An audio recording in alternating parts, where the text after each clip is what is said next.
Hey guys, we are back with some more Wolfsburg Wolves franchise mode, and in this one, we got a trade, and we have a lot of line changes. So we'll do the line, we'll just make the trade first, because it's going to be fairly obvious who we're trading if we look at the lines first. So we're going to be trading Connor Shearer here, because he really hasn't done much. He's on the second line power play, I believe. He's on the second line, only 4 points. I mean, not that anyone else hasn't been doing it worse on this team, but only 1 power play point. So he's not even helping there. 3 even strength points for him. He's not doing much for us at this point. He's 30 years of age, 4.6 on his contract for the next 2 years. He's really useless for us at this point, especially if he's not scoring. So we're going to be trading him to the St. Louis Blues for a second round pick. I believe this would be St. Louis's pick, if I'm not mistaken. And who is the replacement player going the other way? Goddard. 71 overall. Nothing special. So we'll see if this works. Proposed trade. Rejected, so maybe it was the other second rounder. I know there's a second rounder in here. Yeah, probably Buffalo's second rounder. Let's try this. Yeah, there you go. Okay, so Sheary's out of here. Don't have to worry about that anymore. We shed his salary, so now we have a little bit more breathing room. And Connor Brown is going to be taking his place in the lineup on the 4th line. I would honestly rather just play Brown than Sheary, because Sheary isn't physical. Brown is, at least to my knowledge. Let's take a look at his stats. He has not played yet this year, but no, he isn't, but you never know. It's always good to shake something up, especially when we're struggling offensively. So here are the lineups. We have Panarin with Brassard and Radulov. Now, if Panarin can't produce with Brassard and Radulov, who have been the highest point scoring guys on our team so far this year, then there's no point in keeping him, because Panarin has 3 power play points and 1 power play goal. Meaning he has no even strength goals this year, and he has 2 assists. Even strength. That's it. I'm sorry, but that's pathetic. That is pathetic for Artemi Panarin. We pay him the big bucks to be the all-star on this team when it comes to being the goal scorer, and he's not there. He's just not there. He hasn't been there in the playoffs, this past playoffs, and he's not there so far this season. So if he can't get it going by the trade deadline, then he's out of here, because he's 31 years of age, and if he's not producing by then, he's kind of dead weight. So I would rather give that chance to a young guy instead of keeping Artemi Panarin, who again has yet to score an even strength goal this year. So we have Brassard and Radulov, who again, 9 points for Brassard, 10 for Radulov. If he can't go in with these 2 guys, then I don't know what to do. And Kuleshov and Jones, of course. Defense hasn't changed at all. Second line, point is going to be centering Aho and Homer. So hopefully those 3 guys can get going. Third line will be centered by Steen and Mayer and Furland on the wings. And then Pajot with Lucic and Brown on the 4th. And then power play isn't looking too much different. Basically the same as the 5-on-5 lines. So nothing different here. Penalty kill, nothing different here. So that's about it. And Schneider, we need some goals for Cory. That's got to be the motto for this season. Goals for Cory. And I'm unfortunately way too used to that motto. So anyway, on with the simulation. Let's hope those line changes do something for this team, because it's the Artemi Panarin days might be closing very soon, especially if he continues to produce at this rate. So remember, 1 goal, 4 assists, 5 points for Panarin in 16 games, and that 1 goal came on the power play. So if he can't get above a 500, at least 1 point every 2 games ratio, then there's no. Oh my god, dude, look at this scoring. This is ridiculous. Then there's no point in keeping him. To finish my thought from before, But there you go, 4-3 overtime win. So there's the first decent offensive game we've had so far this episode. Jeez. Chicago, that'll be a 4-3 loss. Minnesota, a 3-1 loss. Oh my god. What is going on with this team? I don't get it. I don't get it. Vegas, let's see. Let's see. 5-4 overtime win. Okay. I'll take it. But out of the last 7 games, there was only... What? There was... This game we scored 3. This game we scored 4. 5 there. But 3-1 loss here. 6-0 loss. 2-1 win. So Cory got us the win there. And then 3-1 loss against Winnipeg as well. Not showing too many signs of improvement here. I mean, you got a couple wins in there, but oh my goodness, Alexander Steen is now our top scorer. You gotta be kidding me. You have gotta be kidding me. Radulov with 11, Brassard 11, Point 11, Kuleshov, Mayer, Hamilton, Aho, Homer. So Aho got going in that recent stretch because he had, I believe, 3 points to start the episode. Now he has 6 in the past, what is that, 7 games? Yeah, the second line's definitely going. Jones, freaking Lucci. Where's Panarin, dude? 7 points for Artemi Panarin. 3 goals. So at least he's gotten a little bit going 5-on-5 wise. He has 3 5-on-5 goals. Or no. 2 5-on-5 goals because he had that 1 power play goal earlier. And then that means he had 5. He had 0 assists in that stretch. And 2 goals. Artemi Panarin, I don't know what to do. That's ugh. I don't know what to say about that. That's, oh my goodness, look at this. Alexander Steen. Oh, I'm so sorry, Cory. I am so sorry. I have no idea what's going on here. No idea. Actually, you know what? We'll check out the power play. See if the power play has done any better. I think it was at 15% last we checked. What's it at now? Let's see. Power play percentage is going to be at 11.7. Oh my goodness. And now our penalty kill is terrible too. 76.2. I don't know what to say.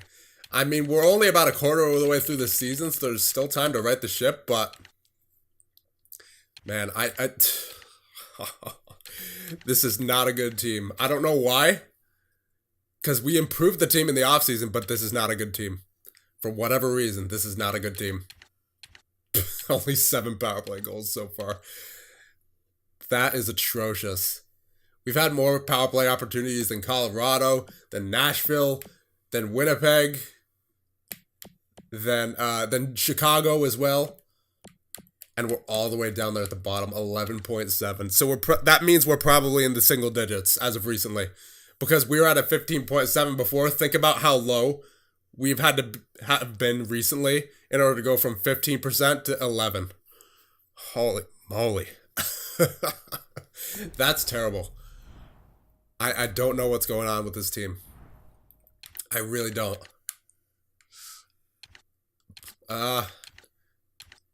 You gotta change something. I'm not making any more trades as of right now, because I don't have any plan, to be honest, but we might have to make another trade this episode, if this is the way things are going. Radulov's dropping off as well, that's nice. Top 9.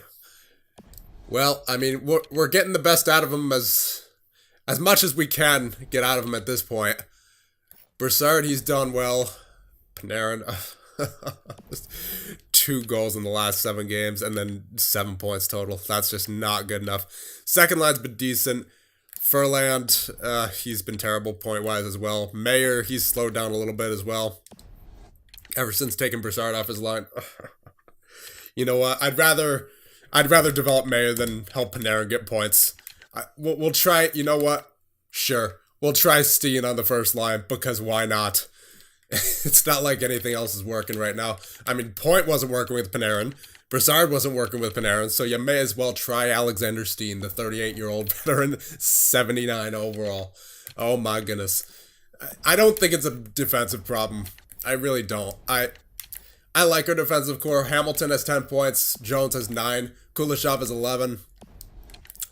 Brodin has 4 assists. DeHaan has 3 points. Myers has 3 points. So this is definitely a scoring issue, as we've seen by our team stats. So if this doesn't work, if we're still at the halfway point and Panarin's not getting points, then we might have to just trade him because this is not a season that we want to be in this position. We want to be contending this season because we had that great run last year up to the second round, and right now it's not looking like we'll even make the playoffs. So if we go one more month and we continue our scoring struggles, then we have to do something here because I have no idea what's going on. This team should be scoring a lot more than it is. Zach Whitecloud, of course, February 23rd. That's an unfortunate injury. Broken leg. Yikes. Replaced player. 2-1 loss. You hate to see it. San Jose, I'll do the draft class later. We'll view it after we're done with this month. 4-3 loss. 5-2 win, so offense showed up there. But will it continue to show up? Is the question. 1-0 win. Thank you, Cory. Holy moly. Carolina. Let's see. Come on out. 2-0 loss. 2 games in a row where our offense doesn't show up. 3-2 win. Okay, there's a decent one. There's a decent one. New Jersey, same record. Get this W, please. 2-1 loss. Yeah, this team has a problem. 3-1 loss, 2-1 win. Every win that we have gotten recently, besides that 5-2 win against Vancouver, has been because of Cory Schneider. This team is not. Let's see, Montreal, Chicago, or Colorado rather. Shootout loss, 3-2. Colorado, 3-1 win. So there's a game where the offense is half decent. Anaheim, 1-0 loss. Nope. Not continuing. This team is showing signs of being mediocre, way below mediocre at goal scoring. I mean, not even signs at this point. It's just that they're playing mediocre. And I have no idea why. We're tied for last in our division. And in the Western Conference, I mean, we still technically have a chance at the wild card. Because, I mean, when you look at the Pacific Division, Calgary's sitting there at 38 points. We have 35, so it's definitely possible we still make the playoffs. We're 35 games in, but not at the rate that we're seeing some of these guys score. Aho has definitely picked it up. He's one guy who has picked it up for sure. Because he had, at the beginning of the episode, he had, 3 points in 16 games? So that means, roughly, how many games is that since then? 19? In 19 games, he's had 17 points. So Jorg Aho has definitely picked it up. Really the entire second line. Yeah, Aho, Homer, and Point, they're getting it done now. So there's no reason to touch that line. Kuleshov, he's doing great. 17 points as of right now. Can't really complain about him. He's a 40 to 50 point guy per season. Radulov, 15 points. I mean, this team is so... It has a clear scoring issue. Steen with 14 points. Jones, Brassard, Panarin with 12 points, dude. Yikes. Still no power play points since we started the simulation in this episode. He's still stuck at 1 power play goal, 3 power play points. So now at least he's scoring a little bit. 5 on 5. 5 on 5, he has... What is that? He started the episode with 5 points. 3 of them were on the power play. So that means he has 7 points in 19 games. That's Panarin. What am I going to do? Mayer is 11 points, Hamilton 10, Lucic 8. So at least he's above Lucic now. Jeez. Pajot with 7, Furland with 5, Myers with 5, Brodin 4, DeHaan with 3, Brown with 2 and 19. Fallen hasn't played. Goddard hasn't played. I'm not even sure why he's in the roster. He should have just gone to the AHL. Furlan plus 10 shots. 119 for Aho. Yeah, the second line is definitely getting it done. Good call there on the second line, but Panarin, I have no idea how to get him going at this point. Let's see. Face-offs. So Point, he's doing well. Steen doing well. Aho doing well. Pajot doing well. Broussard could be slightly better, but he's basically at 50. And those are all of our main face-off takers, I believe. Hits. Homer with 70. Furlan 69. Aho 66. Jones 63. So we're getting some good physicality here out of our main guys. And then Furlan. And then Broussard 58. Radulov 57. Yeah, so not only is Panarin not producing points right now, he's obviously not a physical player as well. So I don't know what to do. I think this is one of those situations where you might have to trade Panarin. Point with a good ratio. Radulov, same thing. Broussard, he's good. Aho's good. Homer could be a bit better. Rodin is good for a defenseman. Mayer, good.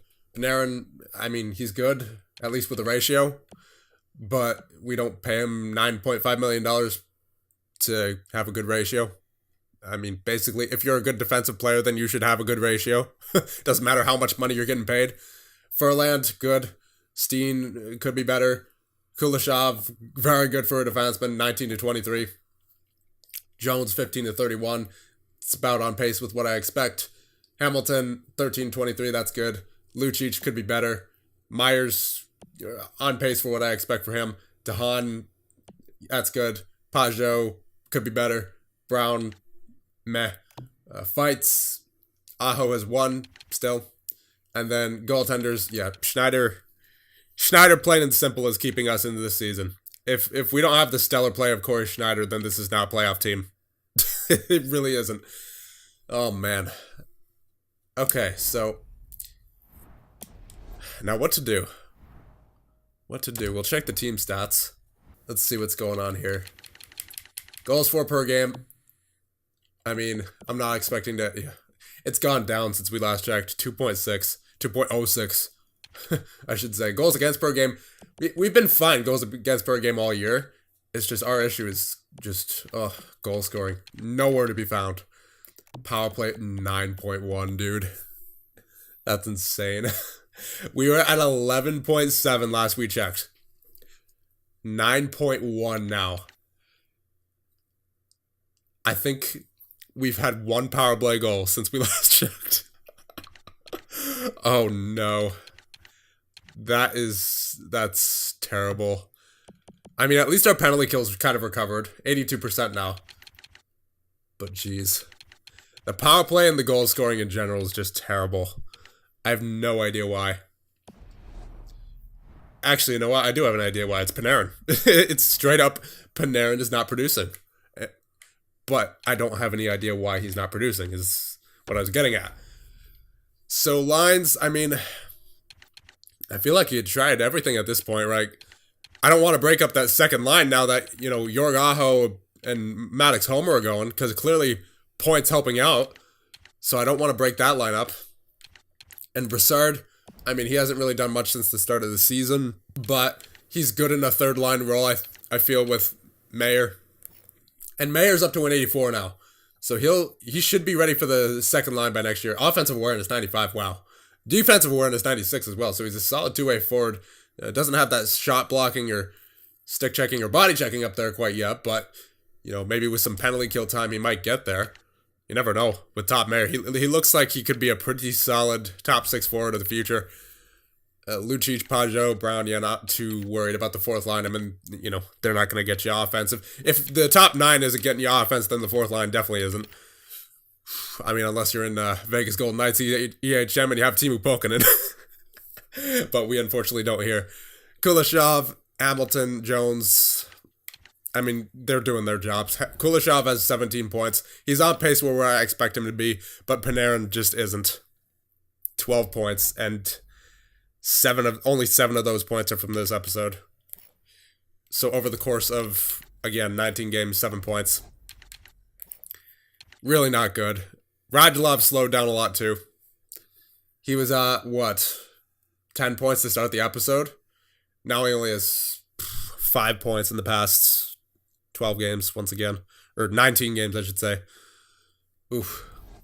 Yeah. I mean, I guess part of that is from playing with Steen, but still. Steen was a good scorer on the fourth line, so I figured we might as well try him on the first line since nothing else was working, but clearly it's just not working at this point.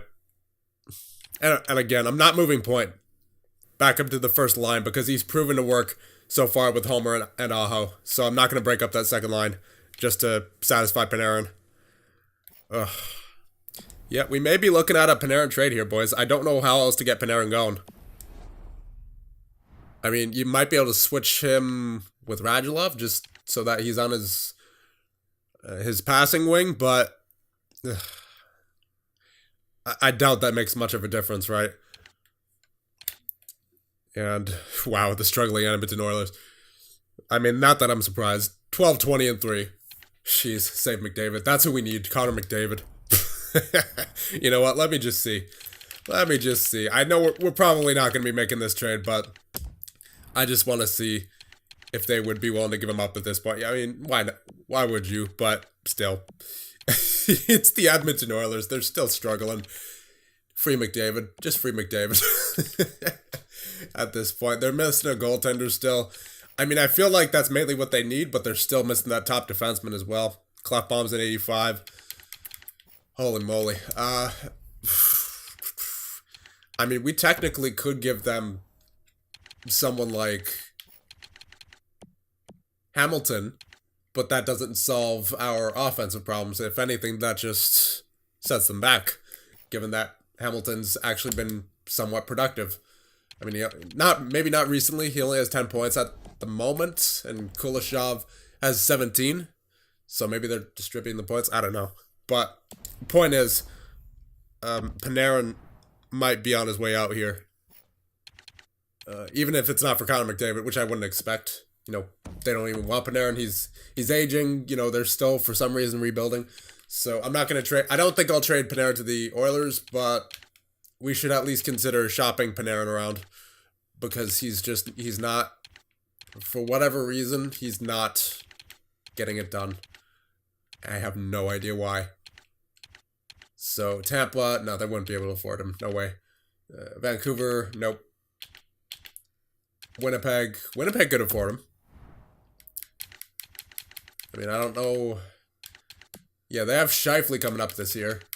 And they've already extended him by $4 million.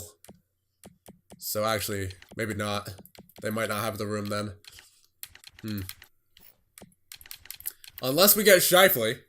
I mean, that's certainly a possibility with the amount of trade value that we have. But I don't know if they would want to give him up for Panarin, who is a struggling scorer at the moment. And considering they don't even really need wingers. I mean, I guess they technically, they say that they want him, but I don't know. I can't find much that they would be willing to give up for Panarin. Especially, again, since Panarin's a struggling player at the moment. Anaheim's really good.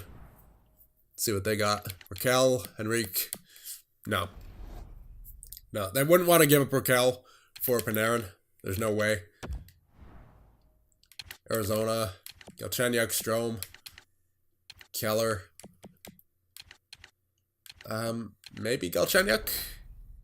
Maybe, but they're a contender. I don't know. No, I couldn't see that. Buffalo, Eichel, Middlestat. I mean, I could see maybe why you would want to trade away someone like Middlestat, just because of the salary cap, but then again, you're taking on 9.5 from Panarin, so that's virtually pointless. Calgary.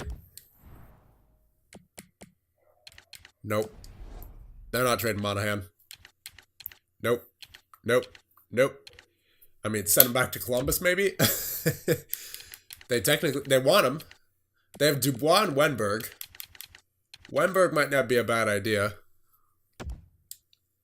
I mean, he's struggling a little bit too, it appears, but he has more points than Panarin. And he had a very good ratio, oh my, last year.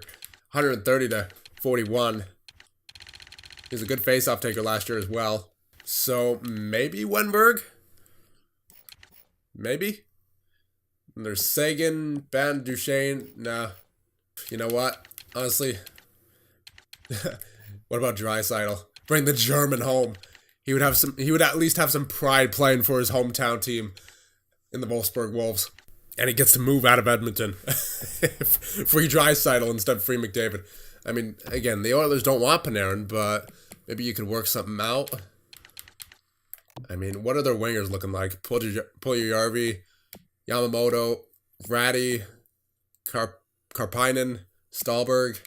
You know, for the right price, getting Draisaitl wouldn't be a bad idea. I'm almost considering Hamilton, to be honest. So what if we tried this? Let's say Panarin, Hamilton for Draisaitl. Because then they're getting a scoring winger who needs to get out of a drought. And then Hamilton, who's a scoring defenseman, who they definitely could use as well. Yeah, because they have Clefbaum, Larson, Nurse, Bouchard. I doubt anyone besides Clefbaum is getting points here. And even Clefbaum only has 10. Yeah, Larson has 7, Nurse 9, Bouchard 3. So yeah, they definitely need a point-scoring defenseman. So would we be able to do this here? Panarin and Hamilton for Draisaitl? I mean, I know that seems a little lopsided in their favor, but here's the thing. Panarin hasn't Panarin hasn't been doing anything at all. So that, for me at least, diminishes his trade value a lot. And, Hamilton obviously is a good back-end asset for them. Now, I'd probably want a defenseman back. What about Bouchard? Is he ready? Yeah, he is. Offensive defenseman as well. Maybe if we could get Evan Bouchard, this wouldn't be a terrible deal. Definitely not here, but I don't think Hamilton has either. No, they obviously don't want to give up Bouchard, but, they're getting Hamilton the other way. Right? So, he could probably help out with McDavid. So, would this trade be realistic is the main thing. Well, here's the thing, is that Edmonton is still bad. They want Hamilton. They get an elite scoring winger from McDavid, along with Puljujarvi and Panarin, that, granted, has been elite recently, but maybe if he plays alongside of McDavid, then you might have something there. Now, as for Bouchard, I'm not sure if they'd be willing to send him the other way just because he's their one of their young pieces. So what if I added someone else here, like maybe Nurse? He's 27. He's already got an extension, 5.6 for 6 years after this. Let's start know what Nurse's stats looking like. He's a lefty. Not really a fan. About Larson. Panarin for Larson. I don't like his ratio. I feel like a Draisaitl trade, though, would definitely help. Maybe the price we pay for Draisaitl is Hamilton, and we send Panarin somewhere else. Or, what we could do is retain some of Panarin's salary. I wouldn't go 50% on this, but maybe like $1 million is what we would retain from Panarin. Maybe in order to sweeten the deal for Edmonton, especially since he's been struggling. And then I'm trying to figure out a way we could squeeze a defenseman on there. But I'm not sure who they would realistically want to give up.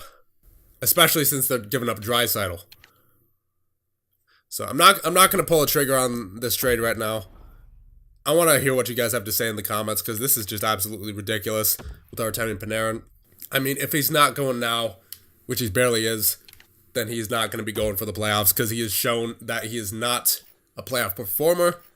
And if he's not right now, then I don't think he ever will be, because he's already 31. So, what do we do about this? Let's check the trade block and see what else is available But as of right now, I like the idea of a Draisaitl trade, just to bring him home to Germany. So let's go through the trade block here. So Savard, 83. Nope. Nope. Nope. Chicago, nope, nothing. Colorado, Landeskog is still on the block. So maybe. But actually, how's Landy done? 15 points. Not really favorable. Dallas, Detroit. Detroit has Malkin there, but we already have a lot of old forwards. If we're getting someone, I want to get someone who's at least 27, if not younger. Nope. So Yosi, nope. Not looking for a defenseman. Nope. Nope. Nope. Nope. Nothing. Nada. Zilch. Zip. Nope. Okay, so there doesn't appear to be a whole lot in terms of valuable assets. I mean, there's this Zharkov guy who's a supposed medium elite, but I'm not going to take a chance on that as the trade value is rather low for a medium elite, so he's probably not. Vegas, Washington, Winnipeg, nothing. So let me know what we should do about Panarin. I'm not going any further in this simulation until we figure out what the heck is going on and what we're going to do with Artemi Panarin. So let me know in the comments, and I will see you guys in the next one.